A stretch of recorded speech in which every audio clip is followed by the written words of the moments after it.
Merci d'être avec nous sur Gabon 24 pour la suite de ce décryptage de la déclaration de politique générale du Premier ministre du Gabon, Alain-Claude Bilimizé, s'est adressé à ses compatriotes à la Maison du Peuple. C'était ce matin. Étaient présents les membres du gouvernement qui d'ailleurs se succèdent sur le plateau de Gabon 24 pour nous expliquer en profondeur de quoi il s'agissait, puisque Monsieur le Premier ministre n'est pas entré dans le fond des choses et des projets qu'il a annoncé.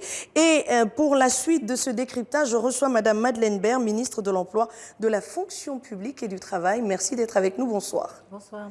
Alors, déjà d'entrée de jeu, votre lecture de cette déclaration de politique générale du Premier ministre? Une déclaration de politique générale qui marque la continuité, avec un virage sur le social, articulé autour de 12 points, et qui vont s'articuler dans un plan d'accélération autour des 12 points que sont la santé, la lutte contre la vie chère, l'emploi, l'électricité, la route, avec un accent particulier sur le retour du terrain, une proximité plus effective de l'action du gouvernement envers les populations au profit desquelles nous adoptons ces politiques publiques. Et en parlant de votre secteur, il est largement revenu sur le chômage. Et vous avez initié un certain nombre de réformes, et je vais le paraphraser, pour ce qui est de la lutte contre le chômage, et particulièrement celui des jeunes, priorité absolue du chef de l'État Ali Bongo Ondimba. Des réformes fortes et audacieuses ont été implémentées par le gouvernement à la faveur d'un dialogue public-privé soutenu et pragmatique avec les pourvoyeurs d'emploi. Quelles sont ces réformes, Madame le ministre ? Il s'agit des 3 réformes essentielles que nous avons engagées pour lutter contre le chômage. Une réforme forte dans le domaine de la formation professionnelle, au plan institutionnel et au plan infrastructurel, où nous avons pu effectivement augmenter une capacité de places de 2 000 à 8 000 places, avec 5 campus dotés d'internats de 600 places, enfin vraiment outillés aux standards internationaux. Nous avons également mené une réforme du Code du travail, qu'il fallait effectivement réviser pour permettre aux employeurs d'avoir les outils pour pouvoir recruter les jeunes et les chômeurs. Et enfin, nous avons articulé cette réforme également au niveau de la réforme de l'ONE, qui est devenu le pôle national de promotion de l'emploi. Donc ces 3 axes-là ont été des réformes qui ont été menées justement pour accélérer l'accès à l'emploi sur le marché du travail. D'accord. Ainsi, le gouvernement a mis un accent prioritaire sur la valorisation des métiers porteurs d'emploi conformément à l'expression des besoins en capital humain des entreprises. Quels sont ces métiers et quels sont les besoins des entreprises actuellement? Alors, il se trouve qu'après le dialogue que nous avons eu avec les entreprises, il s'est trouvé que nous avions une offre de formation assez théorique. Et on a tourné plutôt cette offre de formation vers les métiers industriels qui étaient plutôt en besoin sur le marché. Vous avez donc tout ce segment de formation professionnelle intermédiaire entre les ouvriers qualifiés, les BTS, mais toujours tournés vers des métiers dans l'industrie du bois, dans l'industrie agricole, dans l'industrie minière, dans l'industrie pétrolière. Nous avons de gros besoins dans ces métiers-là. Et c'est vers ces métiers-là que nous avons orienté l'offre de formation, notamment par la construction des différents centres et campus qui sont spécialisés dans les TIC, dans le BTP, dans les métiers du bois, dans les métiers de l'agro-industrie, dans les métiers de réparation d'engins, dans les métiers à forte consonance industrielle, où là, effectivement, nous avons de gros besoins. Parce que nous avons des besoins aussi bien dans ces segments-là que dans les grands segments, mais beaucoup plus sur des métiers pratiques. D'accord. Et ces métiers pratiques tiennent compte de ceux qui sont déjà formés, de ceux qu'on doit, ramener sur d'autres secteurs. Je parle d'une personne qui a été formée, qu'il faut insérer dans la vie active, mais dont les entreprises n'ont pas besoin en termes de qualification. Est-ce que cette personne est amenée à suivre une nouvelle formation pour lui permettre d'accéder à l'emploi? Justement, nous avons tenu compte de ce que nous donnait la cartographie des demandeurs d'emploi et des chômeurs. Il y a, comme vous le dites, des jeunes qui sont formés dans des métiers qui n'avaient pas d'écho sur le marché du travail. Et nous avons donc permis et réformé les formes contractuelles qui pouvaient être offertes aux employeurs pour justement permettre l'insertion et la reconversion professionnelle de ces personnes. La reconversion. Merci beaucoup. Donc ça a été codifié. Donc tous ces mécanismes ont été mis en place. Nous avons codifié plusieurs formes, des contrats d'adaptation professionnelle, d'apprentissage en alternance, de professionnalisation, des contrats de reconversion professionnelle qui permettent justement aux entreprises de pouvoir insérer ces jeunes-là ou ces demandeurs d'emploi dans un univers de travail pour leur permettre d'avoir une nouvelle chance d'avoir... Mais est-ce qu'il s'agit juste des jeunes diplômés ou ceux qui n'ont aucune qualification, aucun diplôme, qui sont au chômage, qui ont des familles, qui ne parviennent pas à joindre les deux bouts? Il s'agit de qui?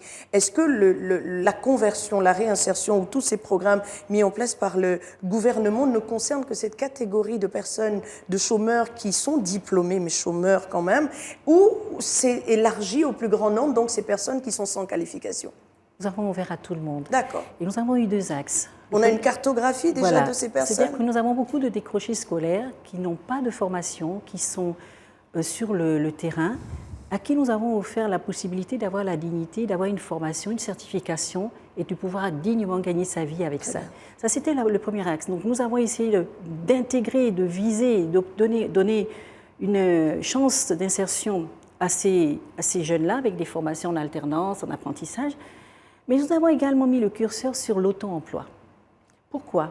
Parce que l'auto-emploi est une forme également d'emploi. Il est beaucoup plus facile pour certains jeunes de gagner dignement, d'avoir son autonomie financière avec l'auto-emploi. C'est vrai que c'est une forme d'emploi un peu plus difficile parce qu'elle demande beaucoup d'abnégation, beaucoup d'efforts, beaucoup de sacrifices. Mais à la fin du jour, vous avez votre autonomie financière et vous avez votre dignité. Et qu'est-ce que le gouvernement va faire pour ce segment-là ?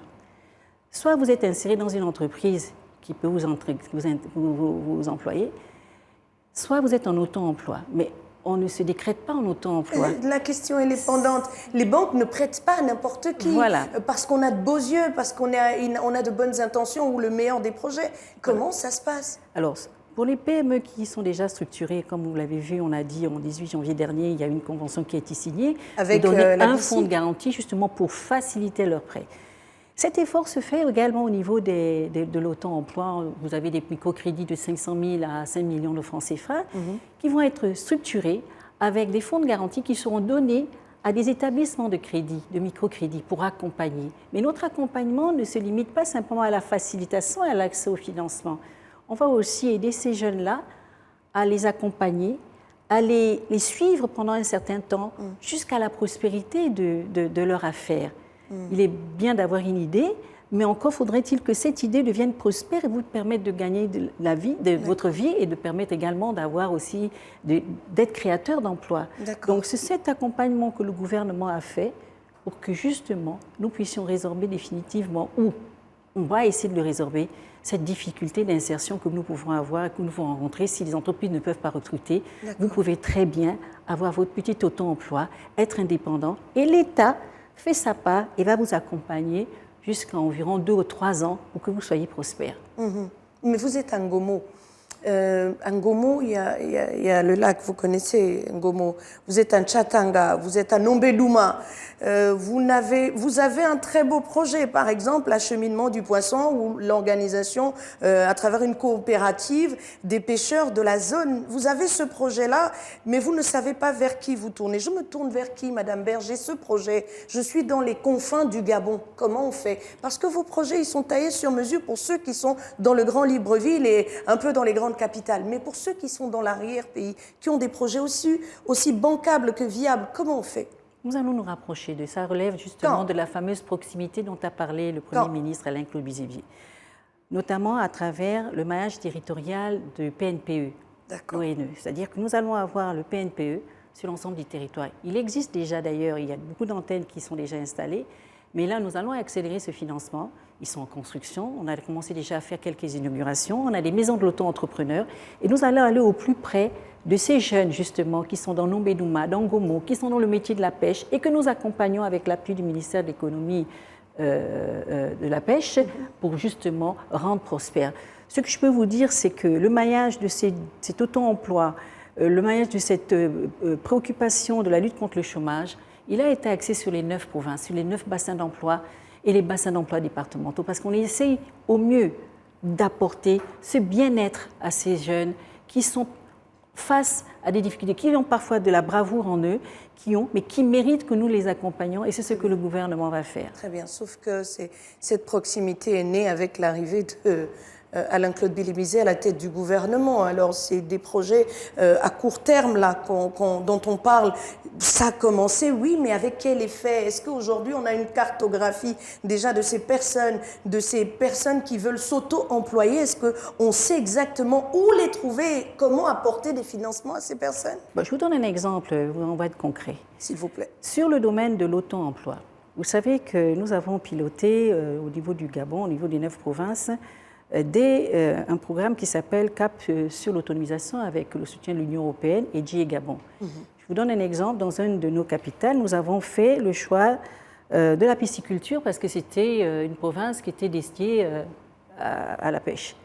Ces jeunes qui ont bénéficié de cette formation, nous sommes allés vers eux. Ils ont bénéficié d'une formation pendant 1 an. Après cette formation, le PNPE a pris le relais. Nous les avons mis en apprentissage dans des bassins piscicoles. Ils ont été encore pendant 1 an en formation. Et après cette formation, le PNPE va les accompagner pour qu'ils soient autonomes en les aidant à financer leurs activités. Donc, c'est vous dire, et c'est pour ce programme, on l'a implémenté dans les 9 provinces du Gabon. Donc, c'est vous dire qu'on était déjà... Oui, ça fonctionne parce qu'en réalité... Avec des résultats que l'on peut vérifier. Bien sûr, nous avions une... D'accord. Sincèrement, merci. Là, on essaye, même si ce n'est pas facile parfois pour ces enfants qui sont décrochés scolaires, mais nous avons des coachs, nous avons des personnes dédiées à l'accompagnement pour justement les accompagner. La question à laquelle vous ne répondez pas, c'est est-ce que vous avez une cartographie de ces enfants en difficulté, décrochés scolaires? Écoutez, je vais vous donner un exemple. Nous avons une cartographie. Ils sont tous dans des métiers... Je vous donne l'exemple. Ceux qui sont dans les marchés, on les appelle les chargeurs, ils transportent des brouettes. Ceux qui sont dans l'Ogoué, ce sont des écailleurs. Ce sont des enfants qui fument le poisson, on les appelle les acteurs de la transformation du poisson. Ceux qui sont dans le sable, ce sont ceux qui font dans l'extraction du sable. Ceux qui sont dans les plantations, ce sont les enfants. En fait, on a cette catégorie. Vous les connaissez. Qui concerne d'ailleurs même les femmes, pas seulement les enfants, les jeunes. C'est-à-dire que c'est un programme qui intègre tout le monde. Très bien. Qui est dans cette... Et on va aller au pas de course parce que nous n'avons plus qu'une seule minute. Le gouvernement rappelle aux entreprises d'au moins 3 ans d'existence et comptant plus de 20 salariés l'obligation qui leur est faite de recruter des jeunes dans le cadre de ces programmes dans la limite de 5% de leurs effectifs.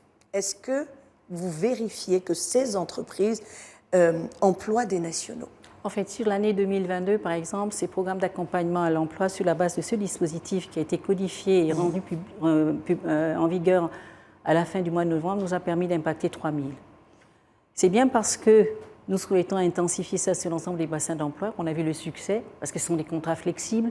Le gouvernement a fait sa part, a mis en place les cadres juridiques pour pouvoir permettre aux entreprises de recruter. Et c'est dans ce sens que le Premier ministre a dit « J'entends signer avec vous un pacte de responsabilité dans lequel chacun joue sa partition. » Moi, État, j'ai créé l'écosystème, j'ai mis le code, j'ai réformé le PNPE, j'ai mis une offre de formation. Vous en êtes acteur, vous êtes partie prenante à la gouvernance. Maintenant, à vous de jouer. C'est pour ça que nous allons rendre et intensifier cette obligation pour que cet effort positif que nous avons vu sur l'année 2022 puisse effectivement être amplifié sur l'ensemble du territoire. Et là, nous allons mettre effectivement les mécanismes de contrôle avec l'appui des gouverneurs, avec l'appui des préfets et de nos directions provinciales. Voilà, c'est bien dit. Vous connaissez la leçon. Sauf que j'ai posé une question à votre collègue qui vous a précédé sur le plateau sur ces recrutements massifs. Qui dit recrutement massif dit ardoise supplémentaire, dit beaucoup mobilisation de fonds pour le paiement de ces personnes. Combien, à part les 10 000 emplois, est-ce qu'en 2023, il y en aura plus et est-ce que le budget suivra? Alors aujourd'hui, ce qu'on fait pour répondre à cette question, c'est de recrutement à la fonction publique, c'est une question de programmation budgétaire. Donc maintenant, tous les recrutements à la fonction publique font l'objet d'un plan de recrutement avec un plan budgétaire, ce qui fait que nous avons pu, par exemple, lancer le concours à l'École nationale de la magistrature à partir de cette réflexion. 2021. Dès qu'ils arrivent à l'école, ils ont déjà la réservation de postes budgétaires. Très bien. On a fait la même chose avec l'INFAS dans les prochains jours et ça sera la même chose avec les écoles de santé qui seront faites. C'est ce qui veut dire que maintenant, nous contenons, nous ne lançons plus les concours à tout va, nous les planifions en fonction de l'expression des besoins. Vous formez utile. Nous formons utile. C'est le plus parce important. Et dès qu'ils sont à l'école, nous savons déjà où ils seront affectés Très pour bien. éviter justement... Il y aura moins de chômeurs.